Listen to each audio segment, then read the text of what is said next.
தவிக தலைவர் விஜயுடன் நடிகை த்ரிஷாவை தொடர்புபடுத்தி தமிழ்நாடு பாஜக தலைவர் நயினா நாகேந்திரன் பேசியது அவருடைய பாணியாக இருக்கலாம் என்று தமாக தலைவர் ஜி.கே. வாசன் மழுப்பலாக கருத்து தெரிவித்துள்ளார்.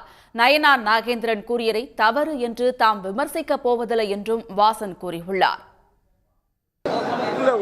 ஒவ்வொரு கட்சி அதனுடைய தலைவர்கள் என்று அவரவர்கள் என்று பத்திரிகை நண்பர்களுடன் பேசும்போது ஒரு கருத்து இருக்கிறது, ஒரு பாணி இருக்கிறது. தனிப்பட்ட முறையிலே யாரையும் பற்றி நான் தனிப்பட்டவர்கள் சொன்னதை பற்றி சொல்லக்கூடாது, குற்றம் சொல்லக்கூடாது. அது அவர்களிடம்தான் நேரடியாக விளக்கம் கேட்க வேண்டும். அதனால் யார் தங்களுடைய நிலையை வெளிப்படுத்தியிருந்தாலும் சரி, அவர்கள் அதை முறையாக சரிப்படுத்துவார்கள். அதில் மாற்றுக்கிறதுக்கு முடியாது. நான் போய் அதில் ஆஜராகக்கூடாது. நான் சொன்னதுக்கு தான் நான் பதில் சொல்லணும். அவர்கள் சொன்னது தப்புன்னு சொல்ல மாட்டேன். அவர்கள் அதை சரிப்படுத்தலாம், அதில் ஒன்றும் தப்பு கிடையாது.